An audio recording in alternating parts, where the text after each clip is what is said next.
राधे राधे दोस्तों, स्वागत है हमारे YouTube चैनल टारगेट नाउ पे। आप सबकी शिकायतें आ रही थी कि क्लास क्यों नहीं आ रही है। क्लास इसलिए नहीं आ रही थी कि सर जो क्या कहते हैं मोटर व्हीकल एक्ट पढ़ा रहे थे, वो एक एक दिन कर रहे थे और दो दो पेज का हो रहा था, तो वो क्लास नहीं मैंने पूरी ली। अब मैं उसको पूरी क्लास क्या कहते हैं अपलोड करवा दूंगी। चलिए, तो आज हम पूरा ख़त्म करेंगे पोक्सो एक्ट कि पोक्सो एक्ट क्या है क्या नहीं है, सब जानेंगे भैया। एंड ये मत कहिएगा, जो सर ने बताया है मैं भी आपको, जो सर की जो वर्ड्स है वही मैं आपको बताऊंगी। चलिए, तो पोक्सो एक्ट स्टार्ट करते हैं। एंड हाँ, इसकी पीडीएफ चाहिए हो तो आप मेरे टेलीग्राम चैनल ज्वाइन कर लीजिएगा, वहाँ आपको पीडीएफ मिल जाएगी। तो POCSO act, protection of children from sexual offence act, ये कब आया था? तो 2012 में आया था। जिसमें डेट्स क्या हमें याद रखनी है, तो ये अधिनियत कब हुआ था? तो ये 19 जून 2012 में हुआ था और लागू 14 नवंबर 2012 को हुआ। इसमें कुल धाराएं 46 हैं। चैप्टर्स कितने हैं? 9 हैं। और शेड्यूल कितने हैं? तो 1 है। शेड्यूल कितना है? तो 1 है। जिसमें सशस्त्र बल और सुरक्षा बलों की लिस्ट दी गई है। सशस्त्र बल और सुरक्षा बलों की इसमें लिस्ट दी गई है। तो चलिए अब हम अपना स्टार्ट करते हैं। Section first. सेक्शन फर्स्ट क्या है कि संक्षिप्त नाम, विस्तार और प्रारंभ। तो संक्षिप्त नाम तो पोक्सो, जो अभी आपको बता दिया, उसका पूरा फुल फॉर्म। और जो विस्तार है पूरे भारत में, पूरे भारत में इसका विस्तार है। नेक्स्ट है सेक्शन 2। सेक्शन 2 में परिभाषा बताई गई है। सेक्शन 2D में क्या है कि बालक की परिभाषा बताई गई है, जिसकी आयु 18 साल से कम है वह व्यक्ति बालक है। एंड सेक्शन 2DA में क्या बताया गया है? चाइल्ड पोर्नोग्राफी, बालक संबंधित अश्लील सामग्री। क्या होता है ये कि चाइल्ड का इन्वॉल्वमेंट इसमें होना ज़रूरी है और बालक का लैंगिक संबंधों में इन्वॉल्व होना, ये क्या कहते हैं? चाइल्ड पोर्नोग्राफी के उसमें आता है। एंड जो दृश्य मतलब चित्रण होना, video, photo, AI generated images, ये क्या कहते हैं चाइल्ड की, ये चाइल्ड पोर्नोग्राफी में आता है। नेक्स्ट है सेक्शन 3। सेक्शन 3 क्या है कि प्रवेशन लैंगिक हमला, प्रवेशन लैंगिक हमला, पेनिट्रेटिव सेक्सुअल असॉल्ट। ये क्या होता है कि यदि कोई अपने पेनिस को बालक के वर्जाइना, माउथ, एनस या यूरेथ्रा में प्रवेश करता है, या यदि कोई पेनिस को छोड़कर शरीर के अन्य अंगों को अन्य अंग में बालक के वर्जाइना, माउथ, एनस और यूरेथ्रा में प्रवेश करता है, वो क्या होता है? पेनिट्रेटिव सेक्सुअल असॉल्ट कहा गया है इसमें। नेक्स्ट और भी इसमें लाइन्स हैं कि बालक के शरीर के किसी भी भाग को ऐसे छेड़ता है कि वह वर्जाइना, माउथ, एनस और यूरेथ्रा में प्रवेश पा सके, तो क्या कहते हैं? ये क्या होगा? पेनिट्रेटिव सेक्सुअल असॉल्ट होगा। एंड बालक के पेनिस, वर्जाइना, एनस या यूरेथ्रा पर मुंह लगाता है या बालक को ऐसा करने के लिए कहता है, तो ये भी PSC होगी, पेनिट्रेटिव सेक्सुअल असॉल्ट कहा जाएगा। नेक्स्ट है सेक्शन 4 कि प्रवेशन लैंगिक हमले का दंड। तो इसमें दंड दिया गया है, तो इसमें कारावास हो सकती है। मैक्सिमम कितनी होगी? तो आजीवन कारावास होगी, पूरा जीवन। और इसमें जुर्माना भी जो लगाएगा वो कोर्ट द्वारा जुर्माना लगाया जाएगा। और मिनिमम 10 साल तक तो इनकी कारावास इसको होगी। यदि पेनिट्रेटिव सेक्सुअल असॉल्ट 16 साल से कम आयु के बालक के साथ हो, तो अगर 16 साल से जो कम आयु का बच्चा है अगर उसके साथ होता है, तो जो मिनिमम क्या कहते हैं कारावास होगी वो 20 साल होगी। एंड मैक्सिमम कितनी होगी? आजीवन कारावास और प्लस जो कोर्ट जुर्माना तय करेगा। अब एक नोट क्या है इसमें कि जो फाइन जुर्माना लगाया जाएगा वह उस बालक को दिया जाएगा जिससे उस बालक का मेडिकल ट्रीटमेंट हो सके तथा पुनर्वास हो सके। नेक्स्ट है सेक्शन 5 कि गुरुतर प्रवेशन लैंगिक हमला।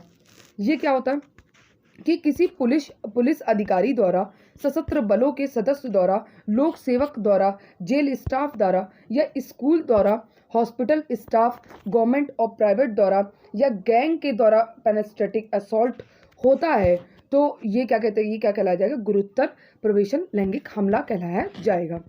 अब सेक्शन 6 बहुत इंपॉर्टेंट है। ये क्या कहता है कि गुरुतर प्रवेशन लैंगिक हमले का दंड।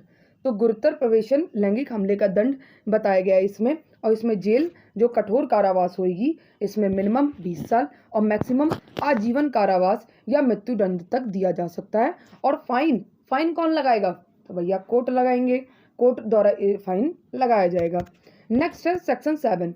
सेक्शन 7 क्या कहा गया है इसमें कि लैंगिक हमला, सेक्सुअल असॉल्ट, यदि कोई व्यक्ति सेक्सुअल इंटेंशन से किसी बालक की वर्जाइना, पेनिस या ब्रेस्ट एनएस को टच करता है या बालक को ऐसा करने के लिए कहता है तो वो क्या कहलाया जाएगा, सेक्सुअल असॉल्ट।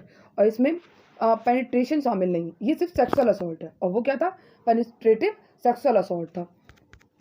नेक्स्ट है सेक्शन 8 कि लैंगिक हमले के लिए दंड क्या है। तो इसमें भी जेल और फाइन देना पड़ेगा, मिनिमम 3 साल की सजा और मैक्सिमम 5 साल की सजा।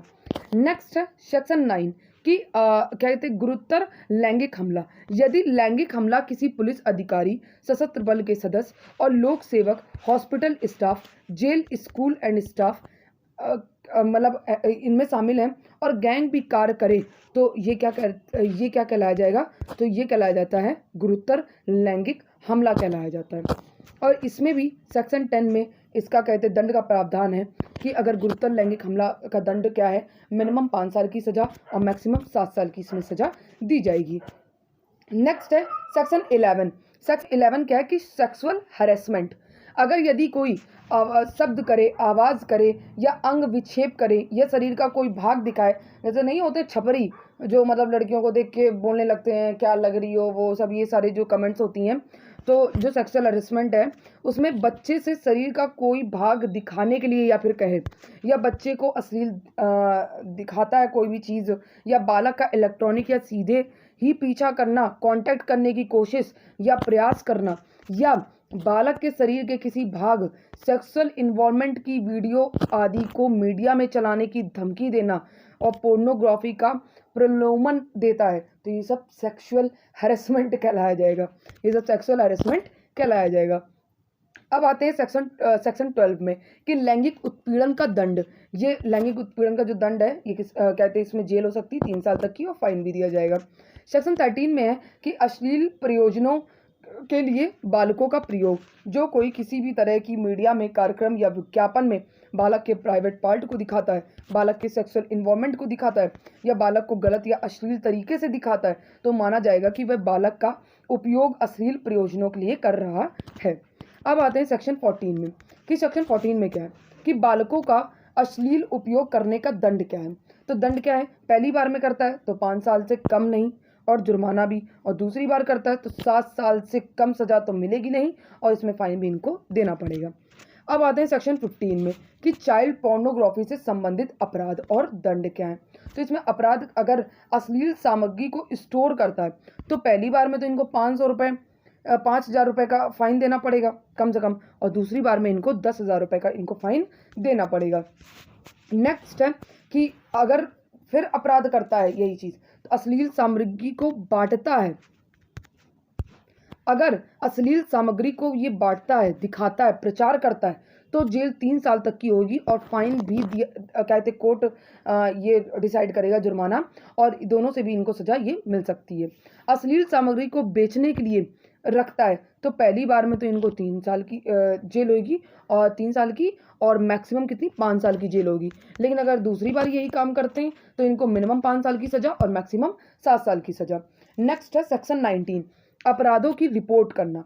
अपराधों की रिपोर्ट करना, यदि पोक्सो एक्ट से रिलेटेड अपराध होता है तो रिपोर्ट किया जाएगा, और किसे करेंगे तो विशेष किशोर पुलिस यूनिट को या लोकल पुलिस को रिपोर्ट करेंगे।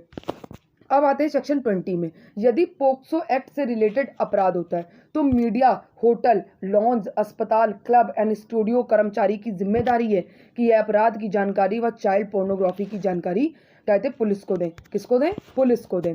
नेक्स्ट है सेक्शन 22 कि इस एक्ट के तहत किसी पर झूठा केस मुकदमा लगाता है तो दंड मिलेगा कितना, दंड मिलता है जिसमें जेल हो सकती है 3 महीने की और फाइन भी इनको देना पड़ेगा।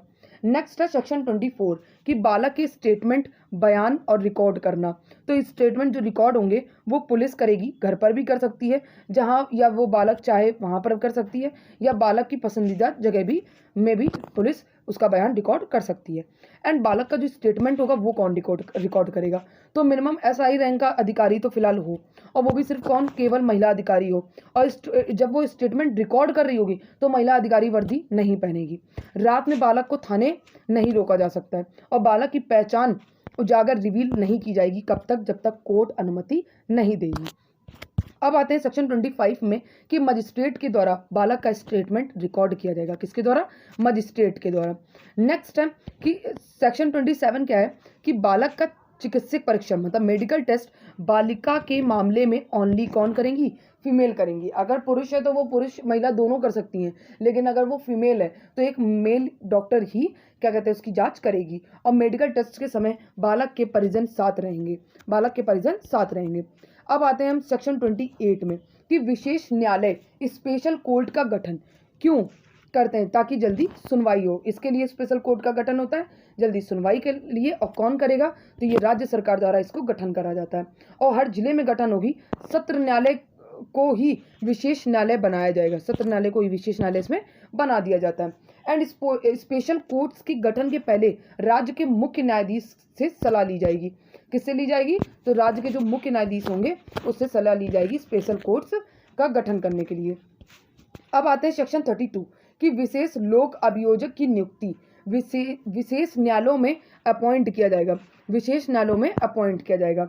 अब आते हैं सेक्शन 33। सेक्शन 33 क्या कह रहा है कि स्पेशल कोर्ट्स की प्रक्रिया, स्पेशल कोर्ट्स की प्रक्रिया एवं शक्ति, स्पेशल कोर्ट्स की प्रक्रिया एवं शक्ति। नेक्स्ट है सेक्शन 35 कि बच्चे के प्रूफ साक्ष्य को रिकॉर्ड करना और कितने दिन में? अपराध की जानकारी मिलने से 30 दिन के भीतर बच्चे के साक्ष्य को रिकॉर्ड किया जाएगा। एंड मामलों का निपटारा जो होगा वो पोक्सो एक्ट से संबंधित मामले को कितने समय में सुनकर निपटारा करना जरूरी है? तो अपराध की जानकारी की तारीख से 1 साल के भीतर ऐसा करना जरूरी है। एक जैसे एग्जांपल देख लो कि अपराध की जानकारी इनको 2 मई 2025 को पता चली, तो जो अपराध का निपटारा है वो 2 मई 2026 तक इसका निपटारा हो जाना चाहिए। नेक्स्ट अब आते हैं सेक्शन 36 कि जो प्रूफ देते समय अपराधी जो होगा वो बालक के सामने नहीं होगा। एंड सेक्शन 37 क्या है कि जो सुनवाई का बंद कमरे में किया जाना है, अगर यदि कोर्ट चाहे तो सुनवाई को बंद कमरे में करा सकता है। बालक के माता पिता या उसका कोई खास व्यक्ति विचारण में शामिल रहेगा। सेक्शन 43 है कि केंद्र सरकार और जो अन्य राज्य सरकार हैं इस एक्ट के संबंध में जागरूकता फैलाएंगी। कैसे? टीवी के माध्यम, रेडियो से और मीडिया के माध्यम से, सोशल मीडिया, प्रिंट मीडिया और इलेक्ट्रॉनिक मीडिया के माध्यम से इस एक्ट को फैलाएंगी। नेक्स्ट है सेक्शन 44 कि इस एक्ट के क्रियान्वयन की रिपोर्टिंग और मॉनिटरिंग की जिम्मेदारी जो होगी वो बाल अधिकार संरक्षण आयोग करेगा, वो भी केंद्र का भी करेगा और राज्य का भी करेगा। और इस एक्ट के तहत कार्य ठीक चल रहा है कि नहीं है ये भी पता करेगा। नेक्स्ट है कि सेक्शन 45 कि इस एक्ट के संबंध में नियम बनाने की शक्ति जो है वो सिर्फ सेंट्रल गवर्नमेंट के पास है। किसके पास है? सेंट्रल गवर्नमेंट्स के पास है। क्लास को लाइक और सब्सक्राइब भी कर लिया करो। अभी नायक सीरीज की प्रैक्टिस सेट आने वाली है, मैं डेली उसकी पीडीएफ भी प्रोवाइड कर दूंगी। क्लास अच्छी लग रही हो तो क्लास को लाइक एंड सब्सक्राइब भी जरूर कर लिया करें। Thank you so much to all of you.